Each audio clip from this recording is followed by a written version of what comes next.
环球大战线深入世界最前线，全球各地的观众朋友，大家好，我是叶思敏，先欢迎来宾陈立伟、蔡正元、蔡委员。思敏好，大家好。国际情势专家赖岳谦老师。主持人好，观众朋友大家好。陆军退役少将李正杰将军。主持人好，各位观众大家好。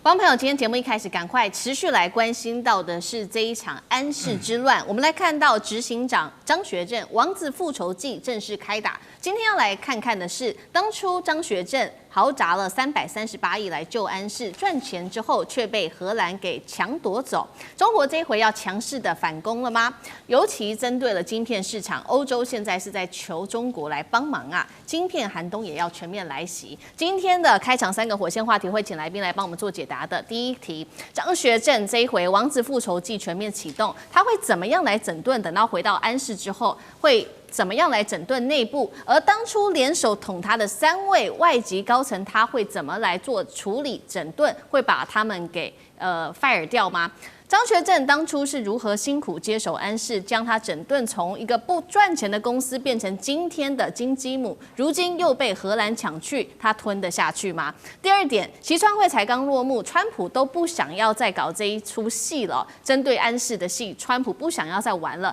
为什么荷兰还是如今要硬碰中国？底气，荷兰的底气到底来自于哪里呢？第3点，我们要来关心到的是，确实这样子的安市风暴已经持续的扩大，已经波及到的就是欧洲跟日本的这一些车厂，现在已经确定了日产会来减产它的部分的汽车，欧洲的整体汽车供应链冲击到底有多大？这一场风暴持续进行当中，今天我们都会一次的来做解读，来看到中核的安市之战哦。原本以为川习会结束之后，中美已经默许恢复安市的贸易，11月1号的时候。我们可以看到，当时中国的态度也是转为和缓。他说，中国商务部宣布要恢复对于这个晶片的出货。没有想到，我们来看到的是，才过3天而已，11月4号，中核现在是传出来有签了这个协议，叫做中欧稀土与半导体供应链临时的协调纪要。那么协调的主要是在人事跟产能上面有了重大的一些突破，包括特别承诺11月7号前何方同意恢复中国籍的前执行长张学正的职务，11月13号前会解冻总部资产跟中国的业务的授权。但是现在外界比较关注的消息，就是有关于大家最在意的这一场股权的控制权。荷兰在这场协议当中并没有提到任何的字，也代表荷兰现在还不愿意放手。来看到，所以这个消息一传出之后，当天的下午，也就是同一天哦，11月14号这一天，我们来看到中国商务部就特别点名了，他说10月26号的时候，荷兰单方面的终止供应链晶圆，导致中国的生产线停摆，才会造成这一场全球半导体供应链之乱。外界也普遍认为了，当初啊为什么会有这个安市之乱，就是因为当时安市内部有3位高层，他们都是外籍人士哦，被指就是他们让张学正下台的，包括他们的法务官、财务官跟营运官。因此这一次张学正回国，大家就在看他会怎么样来处置这3名的这个外籍高官，被视为是一个王子复仇记。他要夺回的不只是职务而已，而是被荷兰夺走的中国晶片话语权。赖老师怎么看？我觉得张学正背后有中国的政府的支持、国家的支持啊，所以他的底气很够。那换言之，也就是说，这场战争不只是他个人的战争。也是汽车晶片的战争，中国要掌控有全世界的汽车晶片的主控权。另外一个部分里面，那当然也是公司跟他个人的战争嘛。我们很清楚，因为我记得我当初最早大概在1991年，我到法国去读书，那个时候我们台湾的这个手提电脑正在兴起的时候，台湾的3C产品正在起来，台湾有很多的跑单帮的或者有很多的厂商，他们就到荷兰去试点我那时候也有几个朋友他们是台大也是电机工程毕业的，也是在这个电脑工作了一段时间。他们本身也带了一些厂商的代表，也包括了台湾的后来著名的企业我们不讲名字他们都到荷兰去。在跟荷兰交手之后，就体会到最重要的一件事情，就是说。因为荷兰人在欧洲人来讲被著名的小气，没有诚信，会吃掉人的东西哦，他们在欧洲是非常有名的，所以他们基本上来讲跟荷兰人做生意都是一手交钱一手交货，哦，没有什么信用卡的，也没有什么一定就是我电脑给你多少，我钱要收多少，而且要收的是现金。这个就是我最早在30几年前，在欧洲的时候，跟我的朋友们，他们对于跟荷兰人交手经验中最深的体会就是荷兰人很不可靠，他们的最深的体会是这样。那现在发生这件事情，坦白说，我一知道的时候，我并不意外，因为马上回想起，30-40年前我们的台商在荷兰所遭受到的待遇，他们说一不小心就会被他们吃掉，他们是很狠的啊。那这样的一个情形，我们看到在这一次他们也想把这个安氏把它吃掉。那当然背后查出来的是美国，因为中国大陆很早就放出这个足够的证据跟讯息，因为在荷兰法院在审判的过程中，有很多都是跟美国有关的。我相信这次在吉隆坡的会谈跟在这个韩国的会谈里面，应该是有可能极有可能有谈到这个部分。是。那很明显的，美国也知道这个问题也会涉及到美国的汽车厂商，因为你也知道，在晶圆这个部分，最后的封装跟封测是在中国做的。那一旦晶片进入了中国，那出不去的话，对于美国的厂商，现在日本的尼桑已经直接讲了，它已经停止这个生产制造了，因为晶片没有进来，也影响到欧洲的汽车厂商这么多，也包括美国的厂商在内。那对中国大陆来讲，它就有一个最终的，就有点像稀土的这个关键的这种杀手锏在里面。是，虽然你的前端都是在荷兰做，但是最后的这一端是在中国做，中国不出来你也没用。那我想在这样的一个较量中，美国也知道，也影响到他自己的汽车业，而且也吃不下，因为中国就是用稀土，用各方面来跟你打。对。那最后荷兰撤，我个人认为张学正上来了以后，这3个人都要开除。哦。没有话讲。因为没有什么理由，因为在欧洲做生意在跟西方人打交道大家是比狠的。你不狠，你软，人家你不狠，你以为你是宅心仁厚，在西方人的角度来看的话，是你软弱，你不行。你有本事你就把他们干掉。我觉得本来就应该要干掉他们，3个人一个都不留，而且他们的派系的人，所有全部都要马上即刻清理东西，滚出去。我想这是张学正首先要做的第一件事。是好，所以张学正上台之后，很有可能就是立刻的开除这3个外籍人士大家把他视为是叛乱分子。那么我们之后就是要看张学正的动作。我们也来稍微回顾一下为什么张学正他今天可以如此的愤怒？因为呢，他其实当初拿下这一间公司是费了很大的力气。2018年的时候，他率领是文泰科技砸下了300多亿的人民币，收购了安氏，而且他耗时了2年的时间，分成3个阶段才成功的拿下100%的持股，实现了全面收购，是当时被视为是中国半导体行业规模最大的一起跨境的并购案，也展现了这位是张学正当时破釜沉舟的精神。我们请导播来看到下一章，而我们关键的来看到的是，为什么半导体业务当时这么的赚钱，荷兰却是轻易的放手呢？主要的原因是，其实大家不知道的是，一开始安氏并不是怎么样赚钱的公司，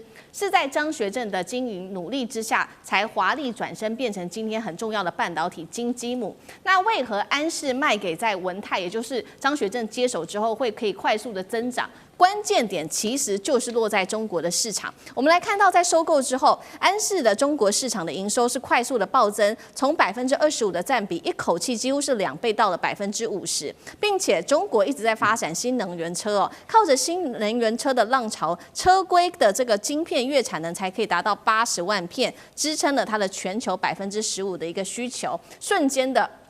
安氏的毛利率从过去荷兰人经营时的25%狂飙到38%，产能利用率大幅飙升到95%，也坐稳了他们的一个经营模式，也就是在欧洲做研发，在中国还有东南亚国家做制造，并且在全球做交付的一个关键枢纽所以接下来要请委员来带我们看，川习会川普本来都已经让步了，为什么荷兰还要逆风跟中国持续杠去？而张学正花了这么大的努力，把不怎么赚钱的企业变成了一个很重要的金鸡母，为何这时候被这个荷兰给抢去？这个被偷走的胜利，张学正除了开除这3名的外籍人士之外，还会怎么做？王子复仇。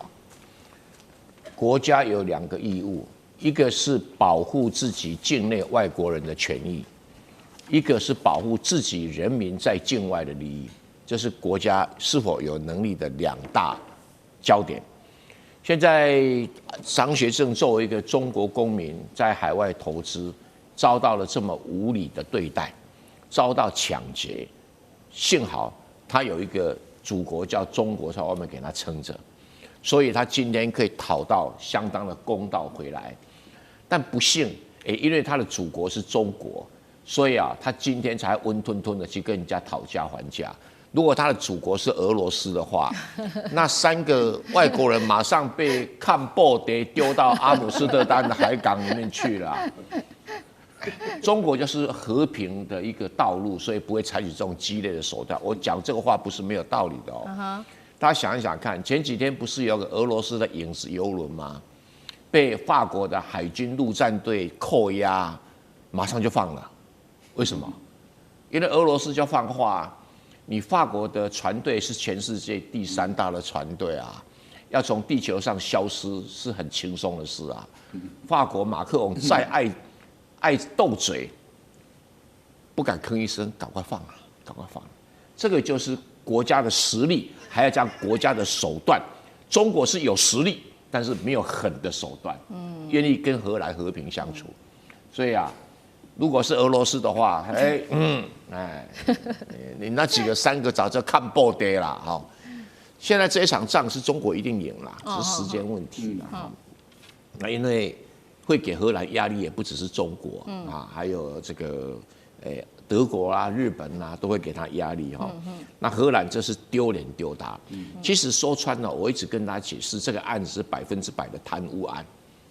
不是大家想象那种什么企业都不是。他怎么贪污呢？回过头来，那3个老外的照片，这3个在干什么？他们这3个在做的动作，就是一个很标准的投资银行的叫做 leverage buyout， 就是我是主管，我想控制这个公司，可是我没有股权，我该怎么做？我第一个动作就是去外面找钱，比如找投资银行啊、保险公司提供资金，然后让我把这个公司买下来，买下来以后，轮到我们的管理团队来控制这个公司，这个叫 leverage buyout by management， 全文是这样子的，leverage 就是外面借钱，杠杆buyout 买下来，by management 管理阶层这么做的，可是这个做了，他们通常要有政府单位的配合，那政府单位要配合的话，第一个就是说要找法律，让政府单位有个漏洞可以使用。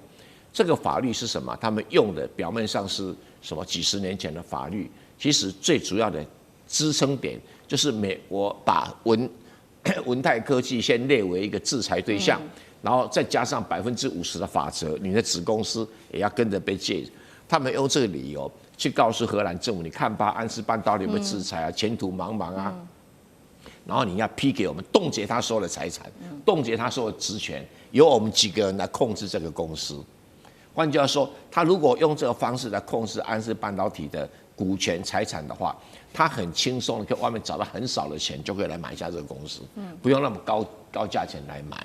这是很标准的偷窃跟抢劫。那你说荷兰的财政部长懂不懂？经济部长懂不懂？当然懂，当然懂。那他为什么做这个事？因为要收红包。这一定是很大一笔红包。我公开指控荷兰政府这个过渡政府要下台，准备捞一笔钱，因为这政府已经选输了嘛，正要下台了，所以整个下台之前，这些人要准备捞一笔大钱，就是用这种方式在干。那这个东西，中国对荷兰绝对不可以手软。好，所以看起来从荷兰的官员开始有收贿的问题引发了这一系列这样子一场大风暴。但是厂商是无辜的，不管是欧洲车厂或者是日本车厂，他们现在急得像热锅上的蚂蚁掀起的是全球的晶片恐慌。来看几家重要的厂商，日商先来看本田部分的海外工厂10月28号被迫减产停产之后，最新波及的是日产，你上部分的9州厂自下周起也会开始减产它的畅销车款休旅车。德国的采孚埃也被迫中断，员工要放起了无薪假。另外是博世旗下的工厂已经准备了要休假保命。来请将军带我们看到这一场汽车业的晶片寒冬。另外安世之争，将军又怎么看？中核最后谁会赢？我跟你讲，中国绝对不会输，而且一定非赢不可因为这个当然我们表面上面好像是2家企业的这个经营权之争，但是背后所代表的含义，代表中国跟欧洲2大这个集团的一个这种互相对抗。那试问一下，如果说安世这件事情中国让步来讲的话，那以后来讲，所有欧洲企业会不会有样学样？中国在这边比较好的、已经经营有利的金鸡母，他们就用这种抢夺、掠夺的各种手段把它抢夺去了。那此风不可长，此利不可开，这是第一个。所以中国非要把这场仗打到赢不可就动员全中国的所有的这种资源跟力量都要赢。第二个来讲的话，我觉得中欧这2个地方来讲的话，后续以后来讲，大家还是要彼此互相的合作跟共存那不能说借着用这种博弈、互相斗争的方式，那对全体来讲的话都不会有利的。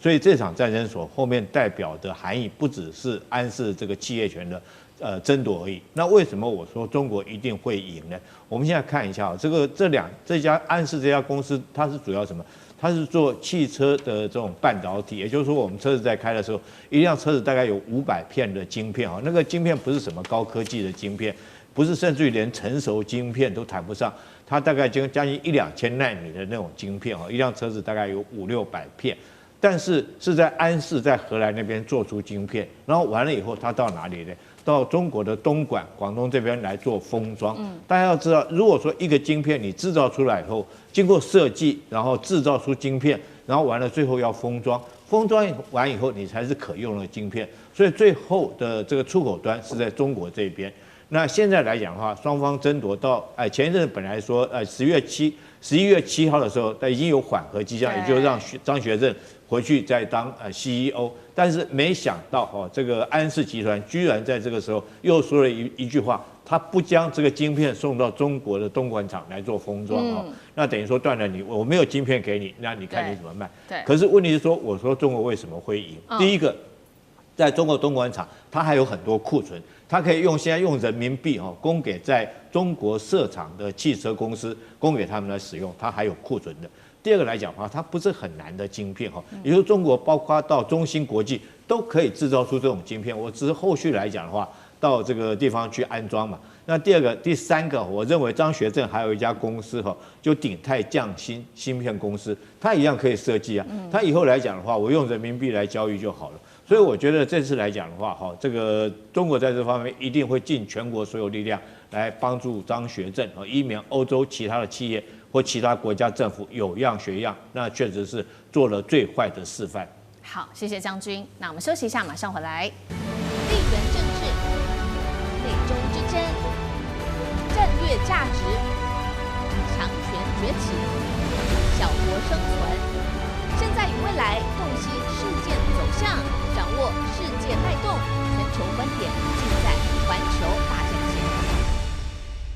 接下来我们要来持续关心的是川普乱搞了这么久的时间，美国终于是看不下去了，现在人心思变输不起，川普自己输不起这个选举不公那么我们今天要来做解读，到底怎么一回事？美国的内部火线话题3个，请来宾来帮我们做解答。川普执政了将近1年的时间，美国的民意现在大转向，民主党在这个时候翻盘了，尤其最新的一个选举红州已经变天了，这是川普的政策失灵吗？那么同样的，川普痛骂民主党是神风特工队正在毁灭美国，就算是这样骂，也救不了自己的选情了吗？美国人终于受够这一位自封为国王的川普了吗？另外，今天会来特别做关注的是纽约这一位最年轻的市长，他的照片在 CG 的最旁边。边哦。34岁而已的他是曼达尼逆袭成功，他是一位穆斯林青年，凭什么这回让川普感到害怕，甚至气到发抖呢？他痛批这是共产主义经济噩梦的崛起。最后一个今天要来做关心的是，针对于川普的关税案是否违法，最高法院已经开审了对等关税案。现在大家都不支持川普，甚至是连保守派的法官都质疑川普有越权。如果败诉的话，川普还撑得住吗？他会不会为了其中选举吞下有关于关税的这一股傲气呢？今天我们都会一起的来持续做关注。好，我们今天要来特别关注的就是这个美国川普很喜欢一直称自己是国王，但是这一下真的是糗了，因为时间在4号4场的选举，民主党大胜，包括拿下1市长2个州，连红州今天是在维吉尼亚州都确定翻盘了。川普说呢，专家说呢，这是川普提前跛脚的一个警讯，也是象征民主党从谷底翻身。最新有一个这个智库，美国智库做了一个为什么民主党翻身的一个重要关键，包括美国经济一团乱，让民意转向之外，还有就是53%的美国人倾向和中国合作，而这样子的一个机会，正好是民主党正在打的。面对这样的败局，川普可气炸了，于是呢，他就在他的社群上面发文哦，他说什么呢？他说他不检讨自己，他大喊要修正选举改革法案、选民身份识别法案，并且取消邮寄选票，还说自己不在选票上面，以及破纪录的政府关门达到36天，都是共和党败选的重要原因。CNN 这样做了一个分析，他说民主党大胜也代表民众对于川普执政的不满，未来美国的分裂，他很忧心哦，堪比内战。节目一开始来请教委员怎么看了？这是川普上任后第一次的选举，民主党全面大胜，最大原因会是川普本人吗？他自夸创造了投资，还拿了这些关税，让中国还重启不管是大豆的采购、农产品，为何选民至今仍不愿意买单？委员怎么看？哇，选举的规律有时候不完全跟这些外在环境有关系啊。我觉得媒体有点的夸大，但是当然对共和党来讲，他满怀希望，有很多的挫折。纽约市长的选举，共和党要赢啊，如登天的困难啊。这一次并不是共和党跟民主党在选啊，是民主党跟民主党没有提名的库莫在选啦。这才是真正的一个真相啊。所以只是说，因为选出来这个市长，他们是特殊的背景，是川普最不喜欢的背景。对。而另外一个也是民主党的脱党参选的库莫，是相对比较温和的，所以川普才会说是共产主义。不过因为那个在纽约市比较特殊，纽约市是一个美国这个外来的人口最多的地方之一，什么印度人啊，什么那个犹太人啊。反正那个安哥萨选了很多节目都喜欢讲昂萨，纽约市几乎没有昂萨哦，这个是一个很特殊的地方，所以纽约市基本上都是民主党在执政的多哈，也是最容易选上黑人、犹太人、印度人当市长的地方哦，这是一个纽约市的特性，所以你纽约市输了就是一个立场的，因为以前人选的不会跟他挑战这什么福利法案啊等等啊，这个人会，对，所以我觉得川普未来就会冻结或者删除掉给纽约市的补助，大家自己再斗一斗吧。美国一天不斗皮会痒嘛。那再来 Virginia， 大家说是红州，不对，它是摇摆州。摇摆标准摇摆州，一下是共和党，一下是民主党。但这一次他们认为共和党是有机会的，没想到选了州长也输，副州长也输，我一大堆官都输了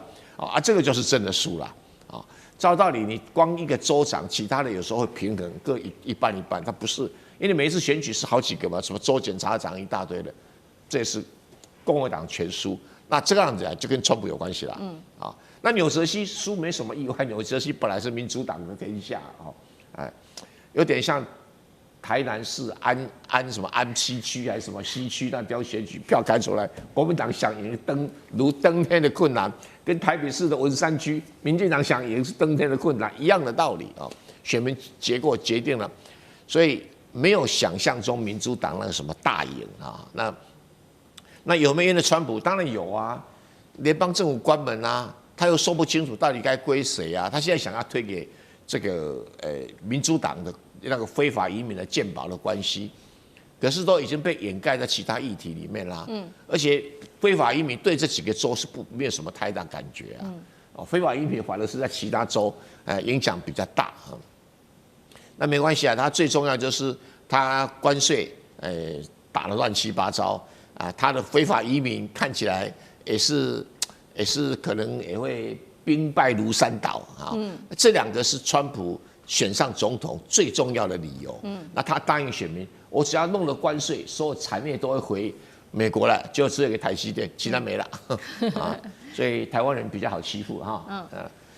那其他的也不是因为曼达里的背景啊，什么东西啦都跟这些都没有关系。主要的是一招，他说房租不准涨价。纽约市自有房子的非常少，大部分都是租房子的。可是你冻结了以后，接下来房东不再盖房子，不再出租，那也是一个很大的问题。是。好，那我们持续关心这位被川普现在视为眼中钉的，刚刚我们提到的，纽约的最新的这个准市长，他是最年轻的一个纽约市长他叫曼达尼，34岁。川普在选前就已经非常的关注他，公开呼吁说不要投给他，如果你投给他的话，我就会撤回数十亿美元的补助。那他的背景我们稍微来看一下，非洲的乌干达裔，那么父母都是印度裔学者，7岁他就移民到美国了，太太是叙利亚籍，信仰伊斯兰教，那么他的立场也是跟川普完全是不一样的，他是极左派，他说要主张向富人征税啊，冻结，刚刚委员帮我们提到冻结房租，这是纽约人很在意的，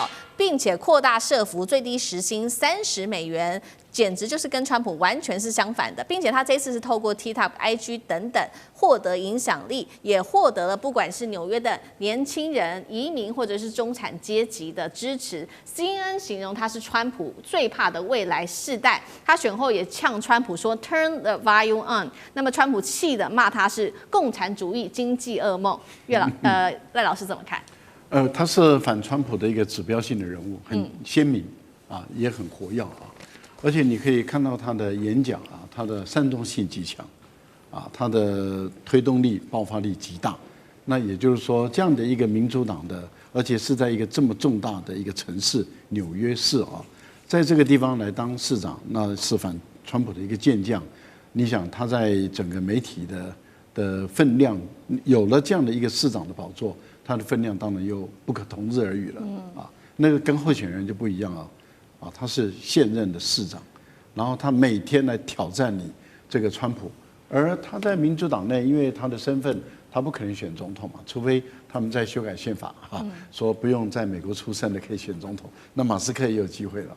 但只要没有修改宪法，他是不能选总统的。那这样的一位不能选总统的纽约市的市长，他每天如果叫板川普，而且他的攻击力道很强的话，这个对川普来讲不是一件舒服的一件事情我个人是认为是这样子的，因为纽约市确实是比较特殊的一个城市，纽约是不能代表美国其实就好像巴黎不能代表法国一样因为他们是一个多元的、容纳力强的、创新的、前卫的引领很多，它不只是引领美国，它是引领世界这个新思潮的一个重要的一个城市。那在这样的一个重要城市里面，选出一个很有特殊特质的，我觉得这个是不意外。但是问题是在于，他的政治指标很明显的就是反川普，对抗川普。那川普把他认为他是左翼、极左翼、社会主义、小共产主义者所以所有的这些，但是问题就在于，他甚至直接介入了这个纽约市市长的选举。他说共和党的不要投给他，免得浪费选票。你把票给这个同党竞争，然后在第一轮输的，然后脱党出来以这个独立参选人参选。他说你把票给他，而且还采用他介入阿根廷总统选举有效的手段，威胁纽约人，如果你把票给这个曼达尼的话，你将拿不到我们数亿美元的补贴等等的。但是威胁无效，这代表什么？代表纽约人对于川普的政策基本上是反对的。我觉得这是一个非常具有指标性的意义。好，一方面我们是关注这位新崛起的新秀，那另外一方面我们也要持续的关心是说，有关于川普的关税战，他会不会因为现在呢他的民调比较低，而未来做一个收手呢？因为这个他的关税战到底有没有违法？目前呢是在最高法院5号开庭审理了对等的关税案，那么包括了不管是自由保守两派都罕见的一致质疑关税是属于国会的权限，认为川普已经有越权了。那么首席大法官也说呢，税收是国会的核心权利。川普则是回呛这个关税战是国家的生死战啊。财长贝森特也说，就算违法，好没关系，我们也会找其他的法律来继续的征收关税。再加上政府关门进入36天，党内民怨沸腾，支持率在关于川普的持续下探。恐怕都会持续的重挫。2026年的期中选举，川普有可能会为此来收回他的关税对等政策吗？如果法院判他败诉的话，厉将军怎么看？我们都知道美国是司法、这个行政跟立法三权鼎立的一个国家。那关税来讲，合理来讲应该是属于国会的权责，但是这个美国在1977年的时候，为了说是让总统如果有特殊状况的话，让总统可以特别这个行使的特别法案所以他通过一个法律叫做《国际紧急经济权利法》，授给总统有这个权利来这个实施所谓的对等关税但是没想到川普滥用这个权利。那试问一下，他在4月1号所谓发布这个对等关税的时候，那时候国际有没有到达紧急状况？我认为根本就是没有嘛。我相信全美国的老百姓也不认为在现在这个状况之下，美国是处于一个紧急的状态，所以很明显的他是滥权违法可是按照川普的个性来讲的话，就算是这个全国都反对，就算是法院判决之后他败诉之后，我相信依照川普的个性，因为这个贝森特也已经讲了，他会援引其他的法案继续来实施他的对等关税对。但是原来他的初衷是这个希望将借着这个关税，将全世界所有的制造业再拉回美国来，让美国再次伟大。但是实施了半年以来，我们现在所看到的，它不但没有将制造业拉回美国，而且造成美国经济的一个失衡。因为有很多企业主他会认为说，是我如果在美国投资这个设厂来讲的话，那可不可以这个赚到钱第一个，我工资本来就比较贵；第二个来讲，我的供应链还是要靠国外进来所以在这种状况之下，很多企业来讲并没有在这边投资设厂，而且你要建立一个工厂，不是1天2天就可以完成的。那如果说是3年之后，你川普不再当总统的话，那我这个厂是不是白投资了？所以造成美国经济的失衡。但是这未见其利，先蒙其害那让美国的老百姓现在所感受到的就是通货膨胀这个怪兽已经在开始在爆发了虽然说目前 CPI 指数大概2.4，可是核心的 CPI 指数已经到达3.0，所以我觉得美国民众也感受到这种。那除了关税之外，我现在不管是移民政策或者是它的所谓国际之间的那种外交处境来讲的话，都让美国老百姓不能接受，这也就是为什么在这次选举他会大败的原因。是，好，谢谢将军。那我们休息一下，马上回来。地缘政治、内中之争、战略价值、强权崛起、小国生存，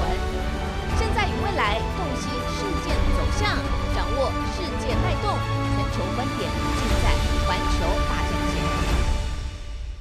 好，中美晶片战今天要来关心的是黄仁勋，这回爆出了一个真相，他认为呢 AI 战中国势如狂潮啊，尤其中国现在有几个优势，包括能源便宜、补贴猛、体制呢也比较快速，连辉达现在自己都承认自己看衰美国了，这是第一个，等一下我们会来做解读的。第二件事情是碳基晶片这样子的一个新技术正式的量产启动了，中国接下来能够透过绕过 EUV 来弯道超车吗？今天我们都会一起来做关心。好，美国在 AI 的霸权地位会不会不保呢？因为这一次不是中国自己宣告胜利了，我们要来看到是连辉达都不看好，因为黄仁勋自己亲口说的，他说美国恐怕在人工智慧的竞赛当中会输给中国。金融时报特别做了一个分析，他认为现在中国的优势包括了中国地方政府针对采用国产的 AI 晶片资料中心啊，电价是直接给了减半的补贴，甚至现在还有所谓的算力特区，用政策去强力支持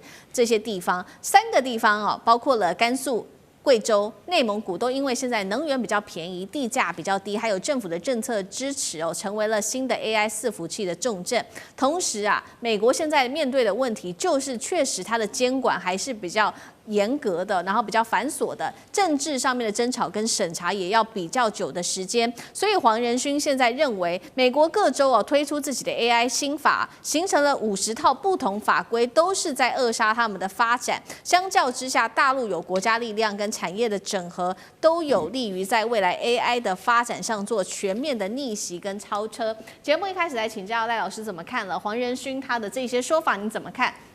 中国能够靠体制来反杀美国吗？黄仁勋是 AI 的设计者哈，然后提供晶片的，但他本身不是晶片的制造者，因为晶片的制造者过去是依靠台积电嘛，他现在想分散风险啊，对，所以英特尔或者是到三星那边去分散风险，那这样的话对台积电当然不见得是一个好消息了，但是很明显的。它是提供晶片的，那就要看说美国跟中国大陆在竞争 AI 的时候，这个 AI 的这个市场的应用面谁大，谁大谁就赢嘛，谁小谁就输嘛。啊，我想这个是一个很现实的问题。那谈到这个中美的竞争，你又要回过头来谈到有关于开源跟闭源的问题。啊，很明显的，中国的开源已经告诉你说，我可以用比较便宜的方法，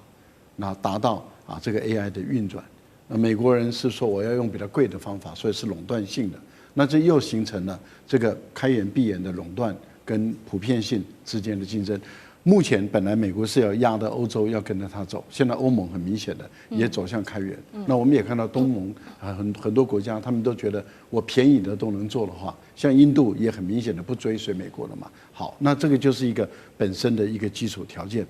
那除了这个基础条件以外，那接着就要看的是哪一个国家发展最大。那当然，中国大陆目前来讲，所有的 AI 大家都发现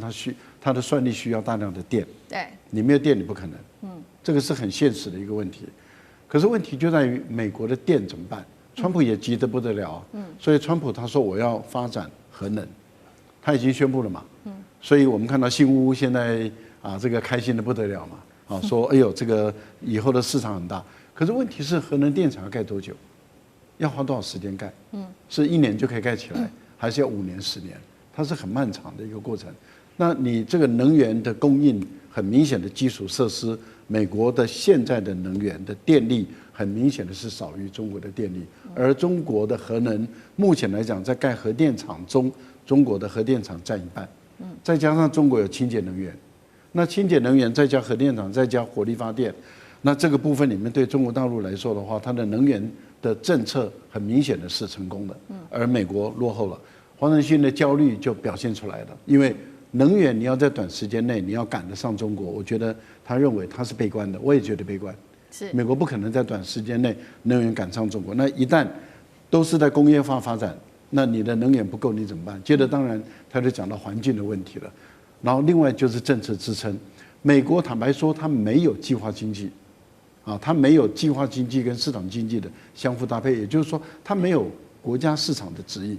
那在这个部分里面，美国很明显的在结构上，在政治体制上，它一定是输的。这个摆得很明白了。那只是说你现在认还是不认而已。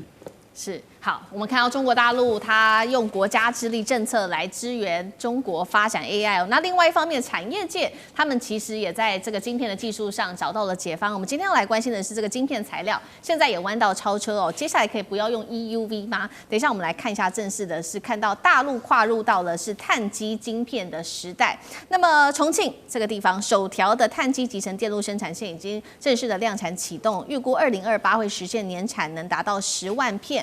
了解一下它的性能哦，会直追7奈米的细基晶片。那它的优点是它的功耗比较低，散热比较快，而且速度会更猛10倍。关键是不用靠 EUV 了。相较于这个细基晶片，它有许多的优势。委员又怎么看？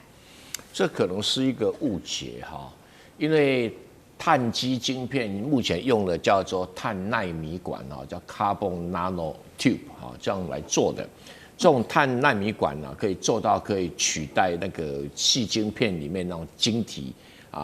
管的这种效果哈。它的布线啊各方面呢，它是属于比那个现在细晶片更高一级的。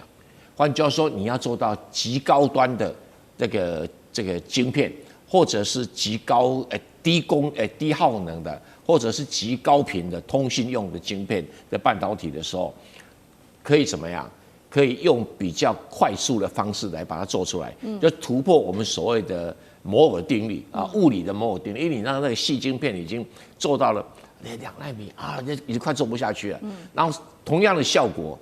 不要到2奈米，用这个碳奈米管就可以做出来。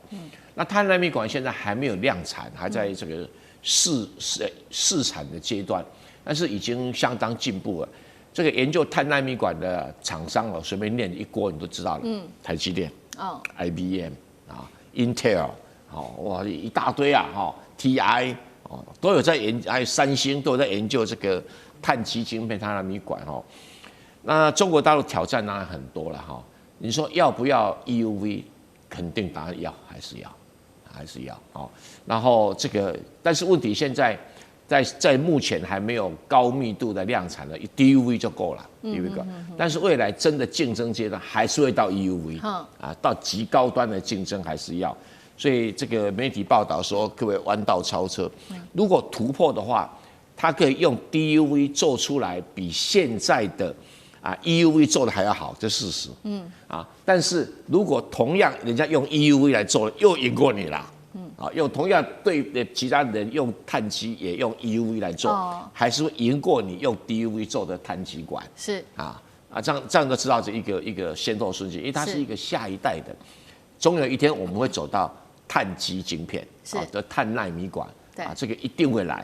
而且史丹佛大学、麻省理工学院、中国的清华大学都投下了庞大的这些做基础研究还有中国大陆很多研究机构来做。那谁输谁赢，不知道不知道。好，这个是中国大陆的最新的晶片技术那么我们也持续关心。那大陆政府现在呢，已经要求他们的企业要完全的去美化，建立一个比较长期的战略方法，就是他已经正式的下令了，所有国家拿钱的国家的这些新的数据中心，一律全部禁用美国的 AI 晶片，而且他还规定如果说你的这个进度没有到30%，就直接清厂重建吧。那么所以现在呢，企业都已经立下了他们的一些目标。我们现在看到中国移动，他说呢，2028年前会建成10万张 GPU 的集成，那么全部都会使用国产晶片，包括上海跟北京也说了，2027年前他们的国产晶片比例会高达70%以上，会正式的摆脱对于西方 AI 晶片的依赖吗？厉将军怎么看？这真的是一个大新闻这个原来中国一直想要跟美国买晶片嘛原来说买 H20的，结果没想到这个美国还拿翘结果中国说你 H20有后门，我直接不要了，不环保那现在来讲的话，连 H100他都不要，不但连 H100他都不要，连贝克威尔前2天我们还看到习近平跟川普还在那边谈，我们还在讨论说是有没有可能把贝克威尔这款先进的晶片卖给中国那川普还在那边讲说，不会，我们不会卖给中国这个贝克威尔最先进的晶片，结果没想到中国今天宣布说我不要了，我自己来做如果说甚至于说这个全中国来讲，你要是拿政府补贴的这种电力的钱的这种企业来讲的话，都不可以有美国的晶片，不只是 NVIDIA， 连 AMD， 连这个 Intel 都不可以有。所以那中国哪来这种底气我们可以看出来，从3个方向来看第一个来讲的话，中国认为自己这个国产可以这个晶片可以国产化这代表中国准备背水一战，破釜沉舟，准备力战到底而且他已经定出来目标，就是在这个2027年的时候他现在来讲的话，晶片要达到70%以上国产的自制率。那目前来讲的话它国产化是已经达到43%那在2027年这个它总共要达到83%，甚至有可能达到100%。那就是为什么？就是刚刚这个蔡委员所介绍的，他如果说是他能够弯道超车用这个碳当做基底来讲来制造，就有可能避开 EUV 这个关卡，然后弯道超车成功。那第二个来讲的话，我觉得它是资料中需的这个供需平衡那以刚刚来讲的话，就是在甘肃、贵州、内蒙这边来讲的话，我提供给你便宜的电价，补贴你1半的电力。虽然说你现在用辉达的晶片是会比较节能、比较省电。那你用这个国产的晶片是会比较耗电，但是我国家补贴你，补贴的好处之后就是什么呢？因为这个黄仁勋也有讲嘛，这个 AI 来讲的话，中国人才很多哈。那如果说是这个企业来讲的话，他买了国产的晶片，那这些制造晶片的企业，他有了钱之后，他自然可以去请这些高端技术的这种人才，还有它可以扩充它的技术设备，我觉得就变成一种所谓的良性循环哈。第三个来讲的话，那而后来讲，我相信中国来讲，它企业来讲非常的庞大，它不管是我们现在看到字节跳动、阿里巴巴、腾讯这些来讲的话，它都有很多的这种所谓 AI 晶片的需求了哈。它目前来讲是企业产业是今年去年2024年是185亿人民币哈。那预估到2027年的时候可以翻2倍到776亿人民币那么多。那我有那么多的一个市场的需求，那我当然有这种底气来跟美国叫板。我觉得这一把来讲的话，看得出来中国在 AI 晶片方面来讲，它彻底的摆脱美国。那我想说，黄仁勋这时候应该一个头的莫雷修在那边烦恼不知道怎么办哈。他贝壳威尔晶片如果卖不出去，其实对他企业来讲的话，可能他没有经费在做尔后的开发跟人才的聘请。好，谢谢将军。那我们休息一下，马上回来。地缘政治、美中之争、战略价值、强权崛起、小国生存，现在与未来洞悉事件走向，掌握世界脉动，全球观点尽在环球大战线。好，接下来我们要来关心的是中美的太空竞赛是胜负已定吗？现在我们来看到的是大陆现在有了天宫，还有这个 AI 悟空，还披上了这个防弹衣。中国太空人大啖牛排怎么一回事？等一下我们都会一起的来做关心。好，这一场看不到烟消的战场就是太空竞赛。好，赶快来看到的是最新消息，刚完成创举的是神舟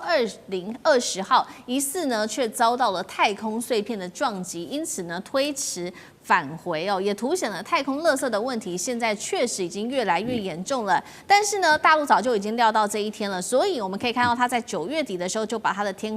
太空站做了一个全面的升级。怎么做呢？包括加装了这个全新的太空碎片的防护装置，堪称为天宫。披上了太空的防弹衣，并且加入了大陆自己研发的这个 AI 模型悟空，来帮助他们的太空人可以提升任务的效率跟它的安全度。那么节目一开始要请教赖老师怎么看了这个大陆的新技术，能够做到太空防御跟反制的双重能力吗？已经能够有能力来应对中美之间的太空战吗？赖老师怎么看？太空战基本上你没有办法有效的防护啊，也就是说。即使川普所谓的这个金琼计划啊，也只能是保护地面上的地球的这个美国的安全。但是事实上大家也都知道，它不能有效的防护，即使它建立4层的防护网，它基本上也是无效的啊，因为还是可以突穿。那俄罗斯普丁现在就告诉你说，我可以用海燕，我可以用波塞冬，就是海神的这个核动力的。核导弹我可以制造海啸把你吞灭，所以你制造的那个金琼是毫无用处。在太空更是没有办法，太空基本上你没办法有效的防护，所以太空战基本上就是相互摧毁对方。例如说我打你的卫星，你打我的卫星，这个只能够这样做。所以一般来讲，太空战绝对是攻击性的，不是防御性的。美国人跟日本说，我们建立太空军主要是为了防御，那是胡说，那是欺骗，因为你没有办法保护你的卫星的安全，你只能够去摧毁对方卫星的安全的存在而已。可是按照国际太空法的规定太空站你不能去攻击的。目前来讲，这个太空人是地球的资产。太空人如果他从太空降落到地球的时候，在任何一个地方，所有的任何人只要发现太空人降落，都必须要去协助他们、救护他们，这是规定因为它是国际资产，它不是属于个人。我想这个部分你们要先确定。所以基本上来讲，太空站是不能被攻击的。如果美国假设去攻击中国假设是剩下唯一的人类间最后的唯一的太空站的话，美国也不可以攻击。一旦攻击的话，那一定是两国的核大战的开始。对这个是很重要的。那现在的最大的一个困扰是在哪里？是太空垃圾的问题。太空垃圾过去日本曾经有想过用垃圾网来去捕捞，也就是说在卫星里面发出那个垃圾网，去把垃圾捕捞回收，然后再送回地球的时候，让它在大气层被燃烧完成这是一种方式。因为太空垃圾已经对于很多卫星构成了很多的威胁，也就是说，例如说很多卫星它的动能是靠的太阳能板，而卫星本身被这个太空垃圾炸到的话，撞击到的话，它很有可能会失能。还有很多的卫星，它会，例如说有些国家的卫星做的品质比它差，它在太空一段时间以后，它会自己解体，就制造成为太空垃圾。有的是它的动力失去了，它往下坠落的过程中，它就慢慢的就解体了所以有各种各样的太空垃圾。那现在人类间还没有办法定出一个有关于太空垃圾的管制办法跟回收办法。有的中国大陆前段时间也曾经尝试用机器手背去夹垃圾，因为也就是说在太空漂浮的垃圾中，我是不是用机器手背把你夹起来，然后把你回收送回地球，然后在大气层的过程中都把它燃烧掉。目前来看的话，这个大陆对于太空的研究跟了解确实进步的速度非常快，这也就是让美国压力很大的原因。是好，太空垃圾的问题还在寻求这个解决的方案当中，但另外一方面，刚刚提到的嘛，国际法规定是不能太空站进行攻击行动的，但是我们来看到美国这个时候却在加速的，它的是太空军事化。美国媒体自己揭露的，他说呢，美军的太空司令部即将部署2款全新的太空武器，包括了这2款叫做第一个牧场，第二个叫做远端模组终端机，目的就是要中断，然后干扰包括来自于中俄的卫星通讯，要瘫痪它的整个太空网路。连美军高层都自己承认说，确实有这件事情。那么包括了他还在说呢，指控中国自己也在演练所谓的太空空战，而美国还说，中国说的这一款太空垃圾捕捉器的民用设备，其实根本就是轨道的杀手，可以进行无声的接近，推动目标，改变轨道。委员怎么看？其实现在都刚开始而已啦美国所谓部署的牧场，其实那个翻译应该翻译做草地 （Meadowlands）。它的概念是什么啦？就是我弄出一个场域，一个等于是一种电子作战。然后可以干扰在这里面我所要干扰的卫星或者太空武器它就是名字叫 Meadowlands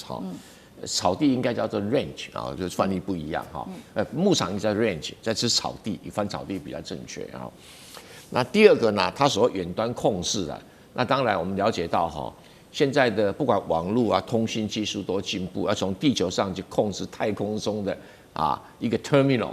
一个任何一个仪器。那这个仪器其实说上就是一个人造卫星，这人造卫星完全贴地面上，因为有时候人造卫星打上去的话，就是控制通讯大部分都还依赖它机器自己在运作。可是要从地球上随时指挥它去攻击某一个地点